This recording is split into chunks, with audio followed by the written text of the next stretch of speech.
Hey guys, this video is about integrated rate laws. Integrated in the calculus sense. Don't worry, we're not doing any calculus. Not much.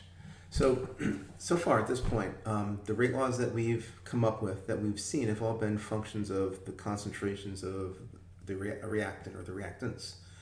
If we take these, and what we're going to do is we're going to only look at the most simple case, that is where there's one reactant going into one or more products. So the rate's going to depend upon only that one reactant. And we're only going to look at zeroth order, first order, and second order reactions. Remember, the order of the reaction is the coefficient in the rate law for the concentration of the reactant. So in general, for this general reaction, we can say what we know so far is the rate is equal to negative 1 over the coefficient of the reactant times the change in the concentration of that reactant over the change in time. And that we also know that that is equal to the rate constant times the concentration of that reactant to n, where n is the order of the reaction with respect to that reactant. So that's what we know in general. When n is equal to 0, that's the zeroth order reaction. Something to the zeroth is 1. So now this simplifies to the negative 1 over A times the change in concentration of A over change in T is just equal to K, the rate constant. After some really simple integration, you don't have to do it, don't worry. Basically, the important thing for you is the result. The result for a zeroth order rate law is that the reaction is that the integrated rate law is the concentration of the reactant at some time t is equal to negative the rate constant times whatever the time is plus the initial concentration. So the subscript 0 means initial, t means at whatever the time is. And if you look at this, guys, this is exactly the equation of a straight line, y equals mx plus b, where this is A, the concentration of A at some time t is y. The slope m is negative k, x would be t, and b, the y-intercept, would be the initial concentration. So the important, well, not the important thing, but an important thing for us here is that the slope of this equation is basically gives us the rate constant. It's negative k. Got to remember that negative sign. Now we're going to do the same thing, but for a first order reaction. So it's the same idea. The rate of this generalized reaction is equal to negative 1 over A. Change in concentration of A with respect to T is equal to K, concentration of A to the order, right? Now, for a first order reaction, N is equal to 1, which means that it's just a 1 up here, which we don't write. So we have our rate law. When you do a little bit of really simple calculus, you get the integrated rate law. It ends up when you do this one, you get natural log. This ln, guys, is the natural logarithm of the concentration of A at some time t is equal to negative the rate constant times the time, t, plus the natural log of the initial concentration. So this also, guys, this is the equation of a straight line, but here, y is the natural log of the concentration of A at some time t. The slope is still negative k, negative rate constant, and the y-intercept is natural log of the initial concentration. We're going to use this. And finally, for a second order reaction, where n is equal to 2, it's concentration of A squared. So again, when we do the calculus, which you don't have to worry about, all you need really is the final result. We get here, when we do this integration, 1 over the concentration of A. So 1 over the concentration of A at some time t is equal to positive. Watch out, this one is the positive k. That's the slope, positive rate constant. The other two are negative, times the time plus 1 over the initial concentration. So also the equation of a straight line where y is 1 over the concentration of A at time t, slope is positive k, and the y-intercept is 1 over the initial concentration. So this is the summary over here on the right of what we just did. So you guys are going to definitely want to write these down on your index cards because we use these when we're doing kinetics all the time. Zeroth order, first order, second order. 0, 1, 2. Now, the half-life, okay? The half-life is defined as the time it takes for the initial concentration of a reactant to be cut in half. And the half-life can start at any time. So if we start with 10 atoms of whatever A is, then the time it takes for there to be only 5 left or to have for there to be 5 in that reaction, is that time is the half-life. If we start with, let's say, 6 of A, then the time it takes to get to 3 left is the half-life for that. Now, what we do to get the equation for a half-life is we use this right here. So the definition of half-life is that the concentration is equal to the initial concentration over 2, right?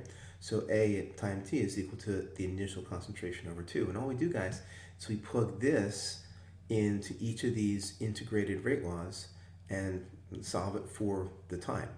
That time is the half-life. And it's a good number to know. We use it quite a bit. So for example, in a zeroth order integrated rate law, if A at time t is equal to A's concentration of A0 over 2, we do a little bit of algebra. We see that the half-life, so we solve for t, and it's now the half-life, t hat 1/2, is equal to the initial concentration of A over 2 times the rate constant. So the half-life depends upon how much we start with for a zeroth order reaction, and of course the rate constant. For a first order reaction, we do the same thing. We plug A0 over 2 in here, do a little bit of algebra, and definitely, you guys, I'm going to let you do the algebra. If you have questions on it, ask me. I'd certainly show you, but you should figure that out. We end up getting that the half-life for a first order reaction is the natural log of 2 over the rate constant. And you'll see in some books they approximate this as, they do the natural log and give you the first 3 or 4 digits. I think it's easier just to write it this way, just natural log of 2. You can always use your calculator to do the natural log. So let's look at this. For a first order reaction, the half-life does not depend upon the initial concentration. So it's the same throughout the process. Now for a second order reaction, if we again plug in A0 over 2 for A at t, we get that the half-life is equal to 1 over the rate constant times the initial concentration. Once more, the half-life depends upon how much we start with. So what you guys should do is you should definitely write down the 3 integrated rate laws over here, as well as the 3 half-life equations, because we use them. One way that we can use these, there's multiple ways to do these. If you're given the half-life and told that it's either a zeroth, first order, or second order reaction, you can solve for the rate constant. If it's a first order reaction, all you need is a half-life. Just rearrange this, solve for K. If it's a zeroth order or second order, you have to know the initial concentration and the half-life, then you can solve for K. But the rate constant is a really valuable piece of information to know for a reaction when we're doing kinetics, so that's one way to get at it. Okay, let's do an example. So we have a reaction, A goes to product. So it doesn't matter what the products are because the rate only depends upon the reactant. And we know it's second order. That's crucial information. We're given the initial concentration, so A0 is 0.0519 molar. And after 72.5 seconds, so T is equal to 72.5 seconds, the concentration of A has fallen to this number here, 0.00229 molar. So that means that A at T equals 72.5 is equal to 0.00229 molar. What's the rate constant? What's the half-life? Okay, so basically you just plug into the a couple of the equations we just saw. So why don't you guys work this out and or give it a shot and come on back when you get an answer. Welcome back, guys. So we are told that it's second order. So that means we're going to use the second order integrated rate law. Rearrange this. So if you do some algebra and solve for K, you should get this. Make sure you do the algebra and you know where this came from. I'll let you do that. And then we just plug in. So we know that A0 is 0.0519 molar. A at T equals 72.5 seconds is 0.00229. So we plug these in here. T is equal to 72.5 seconds and we get K. Notice the units, right? It's so the value is 5.76. The units are 1 over molar, 1 over second. So molarity on the bottom, seconds on the bottom. The units of the rate law, the rate constant, are different depending upon whether it's a zeroth order, first order, or second order reaction. This is what it looks like for a second order reaction. And so we also were asked to find the half-life. So now that we know the rate constant, we can use the formula for the half-life that I just showed you. T1 half is equal to 1 over the rate constant initial concentration. Plug in what we got for the rate constant. Notice please that I am plugging in the unrounded value. I put everything in my calculator here. And this is our A0, and the half-life it ends up is like 3.35 seconds. Now, whenever you do these calculations, make sure it makes sense, right? So if we go back and look at this, right, we know that it takes 72.5 seconds to go from basically 0.05 to 0.002. So that's like 1/20th, right? So we know that the half-life would be the time it takes to get to about 0.0226, or pretty close to that, right? So we know that that has to be a lot less than 72.5, and that's about the best we can do. But yeah, certainly 3.35 seconds is a lot less than 72.5. So at least it's reasonable, and it's right. It's correct. All right, so let's do another example here, guys. So we know that, okay, so we're told from other experiments, we've determined this doing other experiments, that the rate of this reaction here, nitrogen dioxide reacting with carbon monoxide to form nitrogen monoxide and carbon dioxide, only depends upon the concentration of the nitrogen dioxide. So the rate only depends on concentration of nitrogen dioxide. In other words, it's 0th order in carbon monoxide. We can basically ignore it, okay, for when we're doing the kinetics. Given the following data here, okay, here's what we want to do. Find the rate law. So rate equals K concentration of nitrogen dioxide to N, whatever N is. The integrated rate law, the rate constant K, and then we want to use what we found to find the concentration of nitrogen dioxide 5,190 seconds after the start. So T equals 5,190 seconds. So this is what you're given, and I'll start you out. What I did for you guys is I took my spreadsheet and I graphed this data. I graphed first, actually it's not A, it's concentration of nitrogen dioxide versus time, natural log of the concentration of nitrogen dioxide versus time, and 1 over the concentration of nitrogen dioxide versus time. Because remember, if this is a 0th order reaction, then the 0th order integrated rate law, a plot of the concentration of the reactant versus time should give us a straight line. If it's a first order reaction, a plot of the natural log right here of the concentration of the reactant versus time should give us a straight line. And if it's second order, plot of 1 over the concentration of the reactant versus time should give us a straight line. So this is what we do in the lab. We collect our data here, and then we graph them just like this: concentration versus time, natural log of concentration versus time, and then 1 over the concentration versus time. Whichever gives us the straightest line tells us what the order of that reaction is. So, and the way we do that is when you have your spreadsheet give you the equation of the best fit straight line, it can also give you the r squared. The closer r squared is to 1, the better the line, the more closely those points fall on the line. And because it's a straight line that you told the spreadsheet to make, the closer r squared is to 1, the more of a straight line your points give you. So when we look at these, okay, r squared for 0th order is 0.90.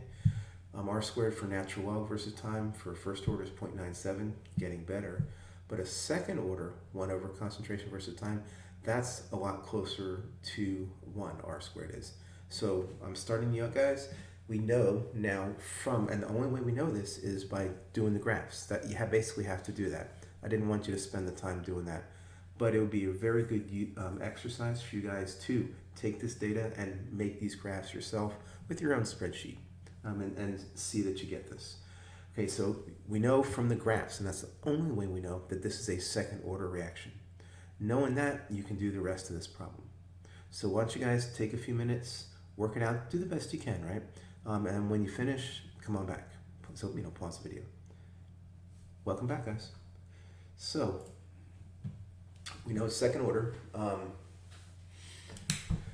That means that the rate, so first of all, we know the rate law. It's K, rate is equal to the rate constant times the concentration of nitrogen dioxide to the second power squared, because it's second order.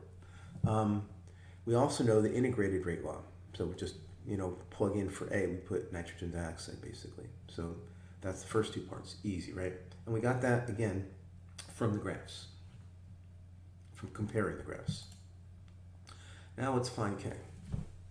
So there's a couple of ways to do this, depending upon what you're given. Let's just go through it. So one way to do it, it's not too bad, just do a little bit of algebra. We know we have a second order integrated rate law, so we rearrange that. This is the second order integrated rate law solved for K, the rate constant. And what we do is, once we do this, we pick some point that we're given in here. Usually I like to pick a point that falls very closely to being on the line. So I look at the graph here, and I probably wouldn't use this point. This point looks good, this point looks good, and I want something probably closer to the middle. So I think I chose this one right here, So what I do is I say, okay, so the concentration of A, or nitrogen dioxide at time t, is 0.340 molar, and the time is 4.550 times 10 to the third seconds. The initial concentration, I read that from this table here, at time equals 0, that's the initial concentration. That's, the NO20. So I know this, plug it in here. This, I plug in here. Time, I plug in here. And, go ahead and play with it, guys. Pick another point and plug it in. You'll get very close, if not exactly the same answer. That's because this is very close to a straight line. Anyway, I plug those numbers in, and I get my K as being about 2.1 times 10 to the minus fourth per molar per second. Again, notice it's a second order reaction, so our rate constant has units of 1 over molar and 1 over seconds. But, because we have the equation of the best fit straight line, we didn't even have to do all that work, right? Because remember, we know that for a second order integrated rate law, for the slope of the line in the graph of 1 over the concentration of the reactant versus time, the slope of that line is positive K. It's the rate constant. So all we really have to do is read it off of here. So 0.000209, 0.0021, which is exactly what this is. Same thing, just scientific notation, decimal notation. All right, so that's that.